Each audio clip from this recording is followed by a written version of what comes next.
ওয়াজ করতে গিয়া কুরআন দিয়ে ওয়াজ করতেছিল, আর একটা আয়াত পড়তেছিল, ইয়া আইয়ুহাল্লাযীনা আমানু, বারবার বলতেছিল।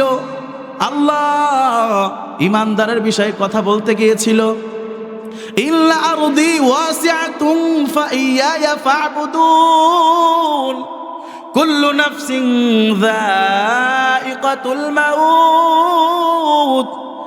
এই মৃত্যুর বিষয় নিয়ে আলোচনা করতেছিল। ওই বক্তাও জানতেন না যে আমার মৃত্যু হবে, বক্তাও জানতেন না আমার মৃত্যু হবে। কথা বলেন ঠিক কিনা?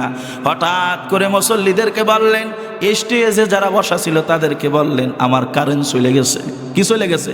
কারেন্ট চলে গেছে। আসলে তো কারেন্ট তো মাইকের যায় নাই, কারেন্ট তো যায় না, ওনার শরীরের যে একটা কারেন্ট ছিল, কারেন্টটা চলে গেছে। হঠাৎ করে দম বন্ধ হয়ে গেছে।